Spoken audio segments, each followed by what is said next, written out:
하나님의 뜻 거룩함이라는 제목으로 하나님의 말씀을 전하겠습니다. 연인 간의 사랑 또는 부부 간의 사랑에는 금기어가 하나 있는데 그것은 바로 양다리입니다. 연인과 부부는 오직 서로만을 바라보며 그 사랑은 신뢰를 바탕으로 성장하게 됩니다. 또 우리는 부모님이나 선생님을 사랑하기도 합니다. 이렇게 윗사랑을 사랑할 때는 존경이 따라옵니다. 그들의 말을 경청하며 그들의 지혜를 존중하는 것입니다. 그리고 또 우리는 우리의 자녀를 사랑합니다. 부모가 자녀를 사랑할 땐 자기 자신 목숨보다도 더 사랑하며 소중히 여깁니다.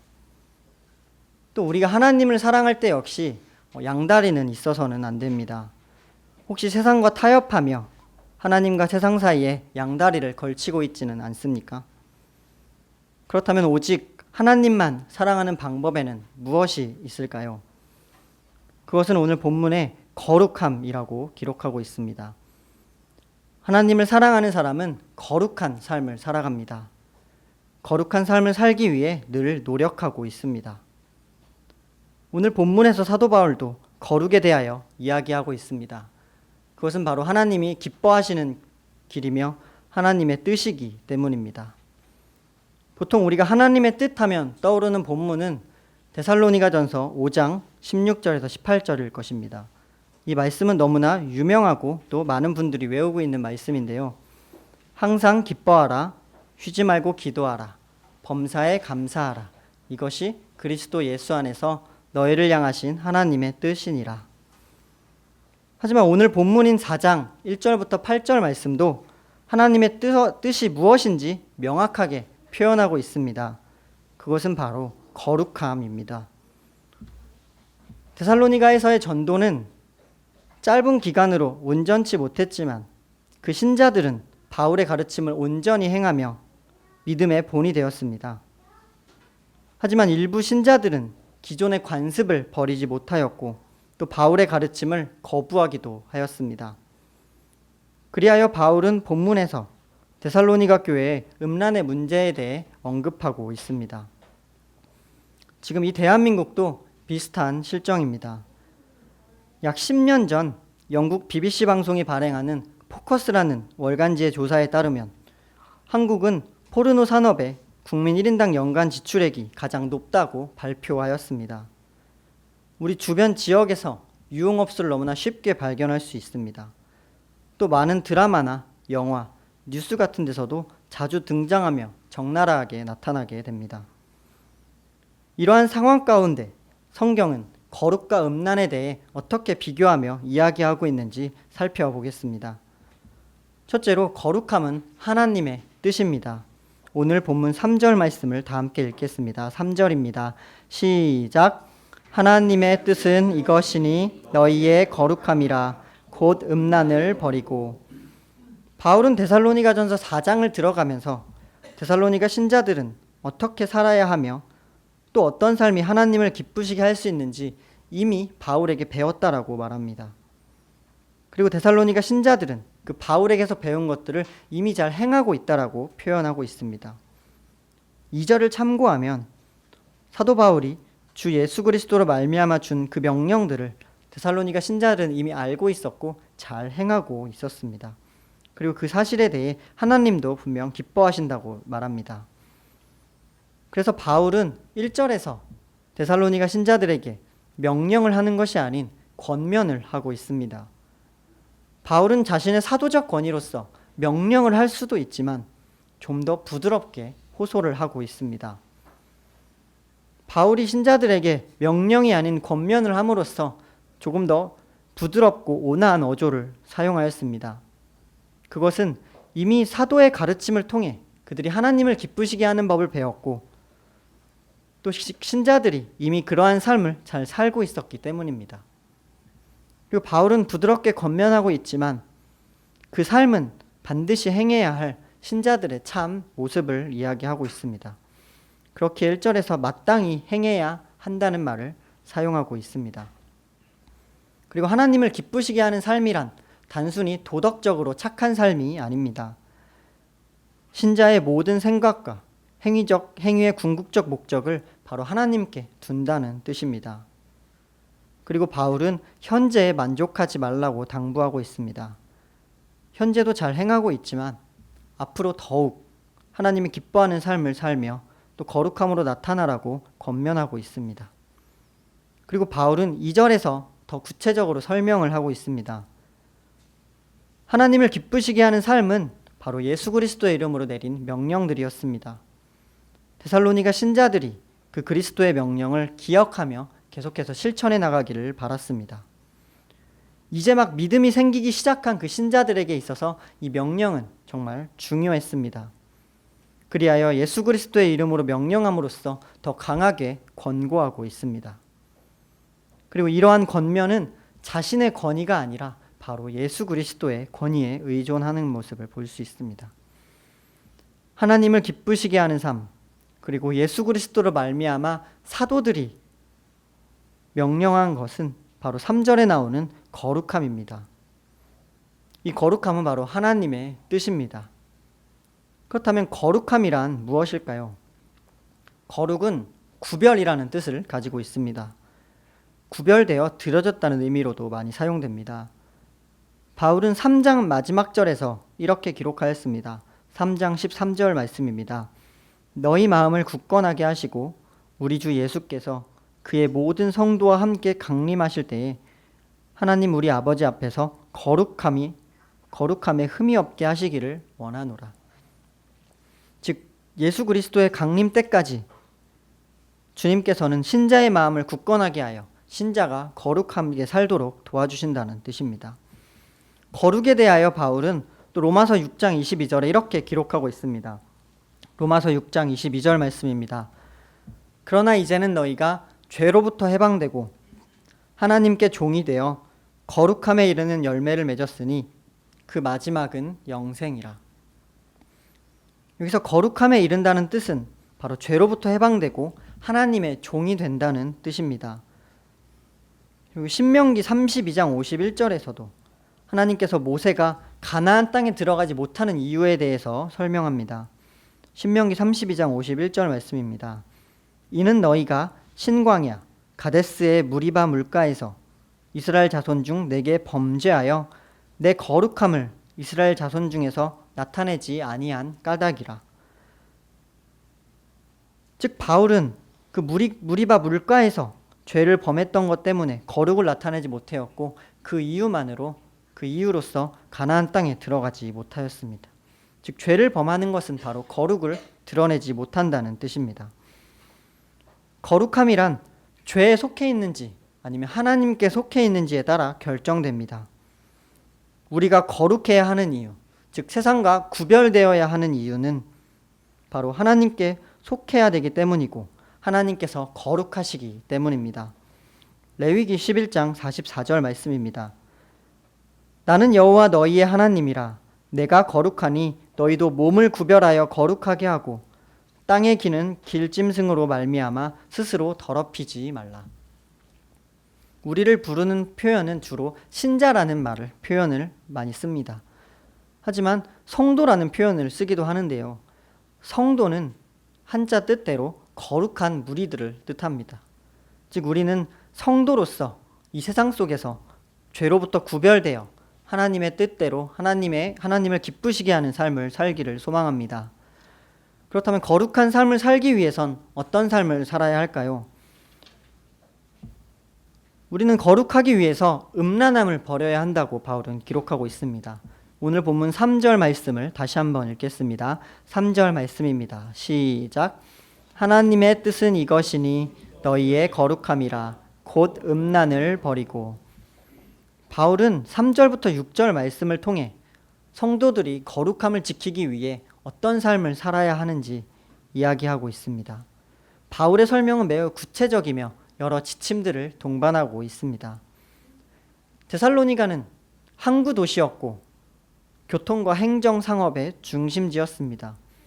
또 데살로니가에서 약 80km 떨어진 곳에 올림푸스 신전이 있었고 이곳은 온갖 신들과 각종 우상들의 집합소였습니다. 사람들이 우상 숭배를 좋아하는 이유 중 하나는 바로 음란했기 때문입니다. 음란은 성적인 문란을 의미합니다.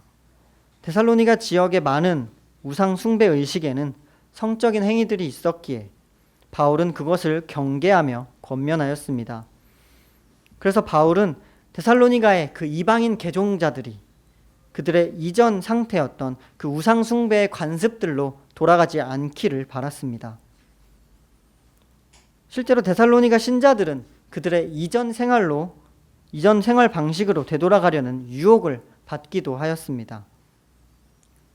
그리고 2장 14절에 의하면 그 동족들이 그렇게 하도록 핍박을 받기도 하였는데요. 그곳에 나오는 핍박은 육체적 핍박이라기보다는 개종한 신자들이 그들의 이전 종교 활동에 참석하기를 거부했던 그런 것에 대한 사회적 괴롭힘일 것입니다. 이렇듯 데살로니가 교인들에게 있어서 음란을 벗어나 거룩한 삶을 사는 것은 매우 중요한 주제였습니다. 그래서 바울은 음란을 버리라고 강조하였습니다. 이어서 4절 말씀을 함께 읽겠습니다. 4절입니다. 시작. 각각 거룩함과 존귀함으로 자기의 아내에 대할 줄을 알고. 4절은 자신의 아내에게 거룩함과 존귀함으로 대하라고 권면합니다. 그리스 로마 세계에서 결혼은 연애보다는 가족의 주선으로 많이 이루어졌습니다. 결혼은 그저 자녀를 낳기 위한, 그래서 대를 잇는 목적이 더 강했습니다. 그리하여 그들은 쾌락을 위해 종교를 핑계 삼아 우상 숭배를 일삼았습니다. 그리하여 바울은 음란을 버리고 그들의 아내를 거룩함과 존귀함으로 대하라고 또 권면하는 것입니다. 4절에 나오는 단어인 아내는 원래 그릇이라는 뜻입니다. 그래서 몸으로 해석하는 경우도 있고 오늘 읽은 한글 성경처럼 아내로 해석을 하기도 합니다. 하지만 바울이 거룩함과 존중의 태도를 언급하는 것으로 볼 때 남편이 아내를 대할 때 필요한 그런 배려, 섬김, 또 헌신 등을 강조한 것으로 볼 수 있습니다. 아내를 존중으로 대한다는 것은 바로 하나님의 창조물로서 동등하게 존귀하게 대하라는 것입니다. 또 존 스토트는 이 4절 말씀에 대해 결혼관계 안에서만 허락된 성에 대한 지침으로 또 이해를 하고 있습니다. 즉 아내도 하나님의 창조물임을 기억하고 거룩함과 존귀함으로 대할 때 음란함을 버릴 수 있다는 뜻입니다. 또 이어서 5절 말씀을 함께 읽겠습니다.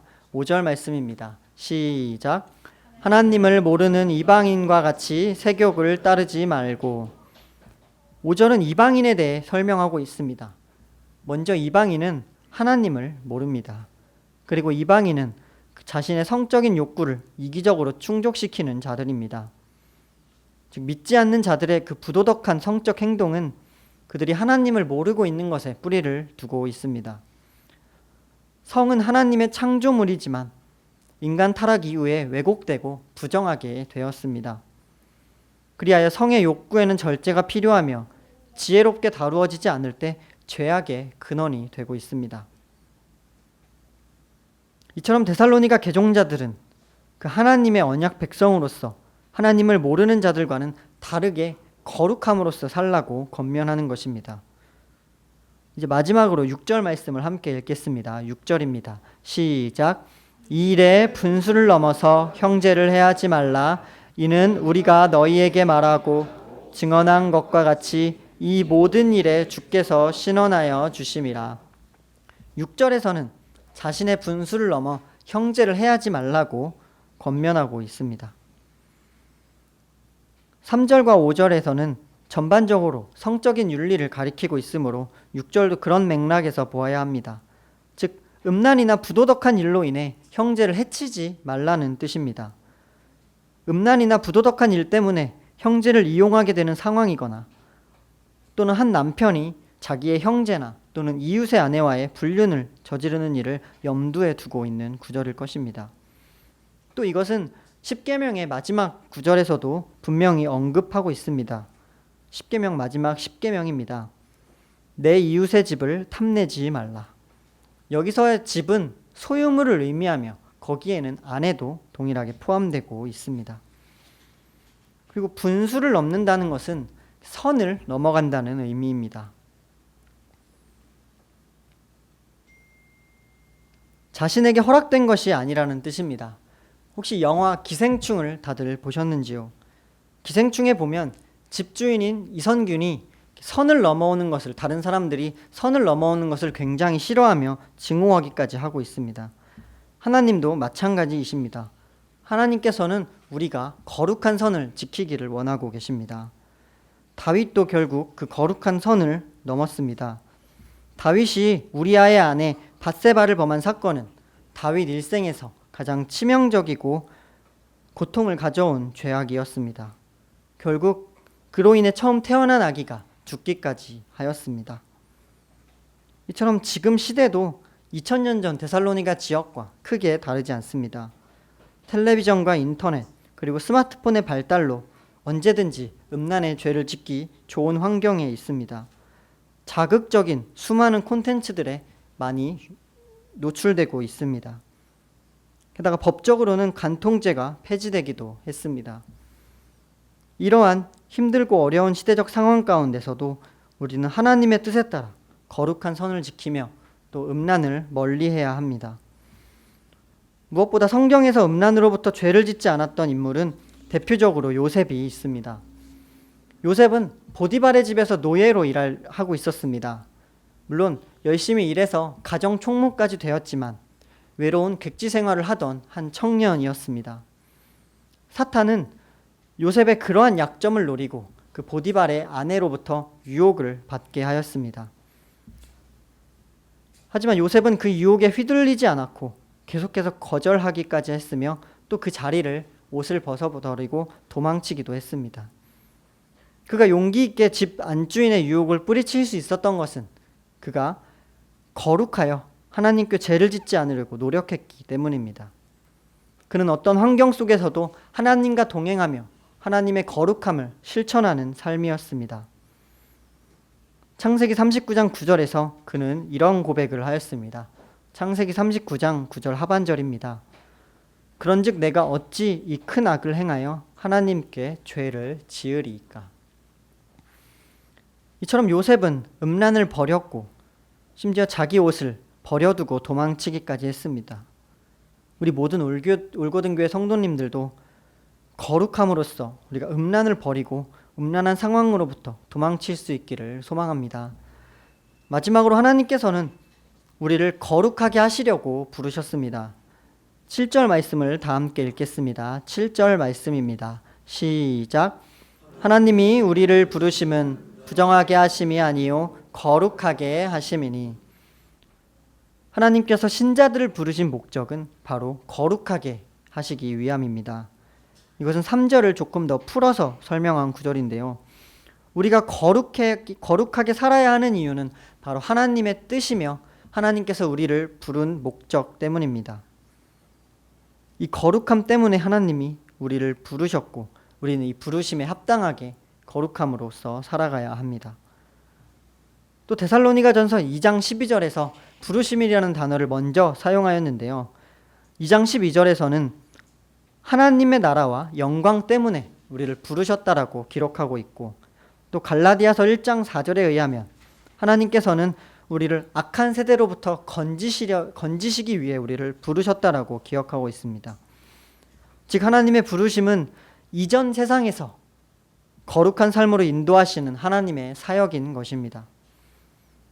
그리고 여기서 부정함은 거룩함과 대비되는 단어입니다. 부정한 자는 하나님과 관계없는 자로 특히 이방인의 죄의 상태와 연결됩니다. 그러나 구별된 거룩한 자는 하나님과의 관계 속에서 계속하여 거룩함을 지켜나간다는 사람입니다. 그래서 바울은 1절에서 하나님을 기뻐하시는 삶을 살라고 더욱 권면한 것입니다. 그리고 하나님께서는 하나님이 부르셨기 때문에 하나님이 책임져 주십니다. 신자들을 과거에 한 번만 부르시고 그 다음엔 그들 스스로의 힘으로 살아가도록 그들을 버리신 것이 절대 아닙니다. 오히려 3장 13절에 읽으셨듯이 데살로니가 신자들이 그 예수 그리스도의 강림 때까지 거룩하여 흠없게 보존되기 위하여 계속해서 부르셨으며 이는 박해받는 신자들을 위로하며 격려했습니다. 하나님의 부르심을 받은 데살로니가 신자들은 더 이상 그런 우상 문화의 태도나 관습들이 아니라 이제는 하나님의 뜻, 하나님의 거룩한 특징을 지녀야 하는 것입니다. 그리고 8절 말씀을 함께 읽겠습니다. 8절입니다. 시작. 그러므로 저버리는 자는 사람이 저버림을 아니요 너희에게 그의 성령을 주신 하나님을 저버림이라. 3절에서 6절까지의 권면을 어기는 사람에 대한 권면입니다. 우리를 부르신 그 주체가 바로 하나님이십니다. 그러므로 하나님의 부르심에 합당한 삶을 살지 못하는 것은 바로 하나님의 뜻을 저버리는 것입니다. 누가복음 10장 16절에서도 예수님께서 이렇게 말씀하셨습니다. 누가복음 10장 16절입니다. 너희 말을 듣는 자는 곧 내 말을 듣는 것이요 너희를 저버리는 자는 곧 나를 저버리는 것이요 나를 저버리는 자는 나 보내신 이를 저버리는 것이니라 하시니라. 저버리는 것은 삶 속에서 지속적으로 하나님의 뜻인 거룩을 거절하는 사람들, 그 거룩한 대로 살지 못하는 사람들입니다. 즉 바울의 마지막 권면은 바로 하나님과의 관계의 단절을 뜻합니다. 바울은 이런 성적인 죄에 대해 하나님께서 심판하실 것에 대해 언급하며 그 하나님의 부르심은 바로 거룩함을 위함이었다는 것을 다시 한번 권고하고 있습니다. 하나님의 뜻인 거룩함을 지키지 않는 것은 단순히 사도들의 권면을 지키지 않는 것이 아닙니다.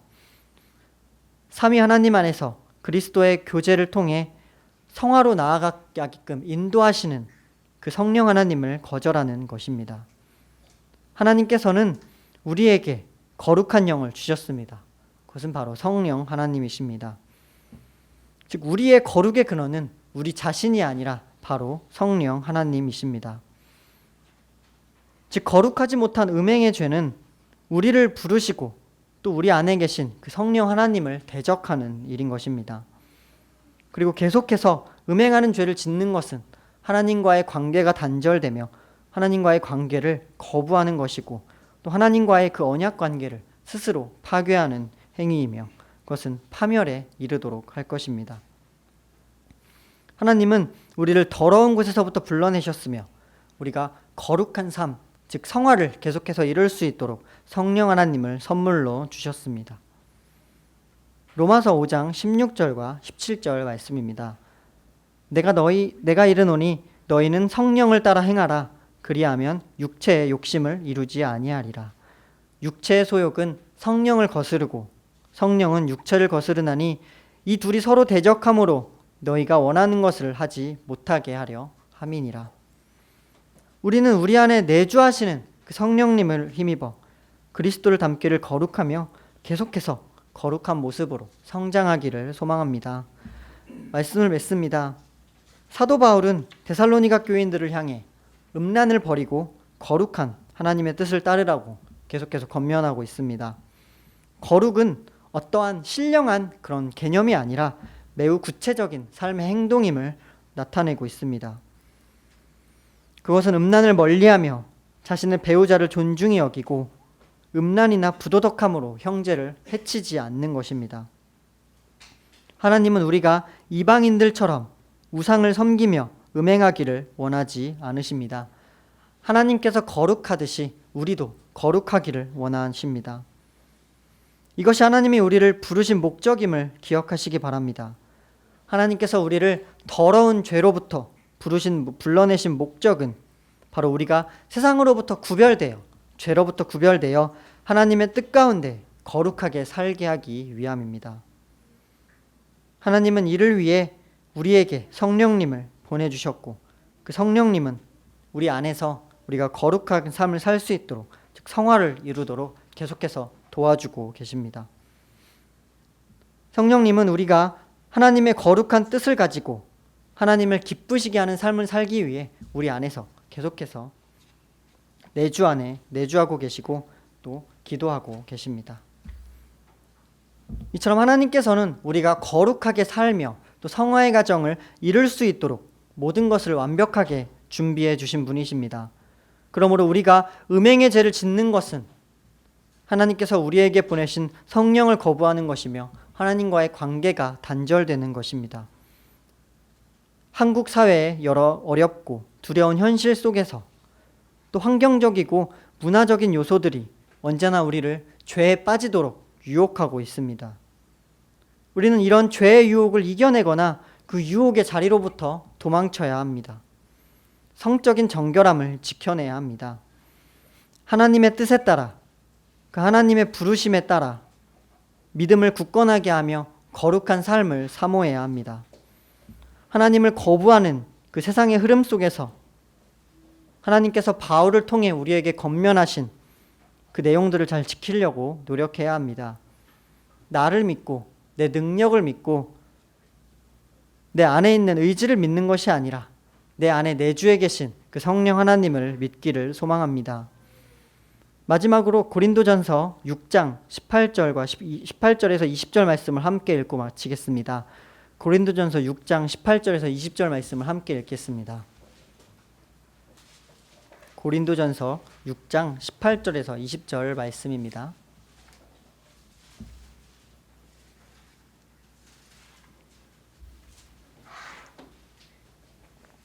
다 함께 읽겠습니다. 시작. 음행을 피하라. 사람이 범하는 죄마다 몸 밖에 있거니와 음행하는 자는 자기 몸에 죄를 범하느니라. 너희 몸은 너희부터 받은 바 너희 가운데 계신 성령의 전인 줄을 알지 못하느냐. 너희는 너희 자신의 것이 아니라 값으로 산 것이 되었으니 그런즉 너희 몸으로 하나님께 영광을 돌리라. 아멘. 우리가 더욱 우리 안에 내주하시는 성령 하나님과의 동행을 통해 음행을 멀리하고 거룩함을 지켜 우리 몸으로 하나님께 영광을 돌리는 우리 모든 울고등교회 성도님들 되시기를 소망합니다.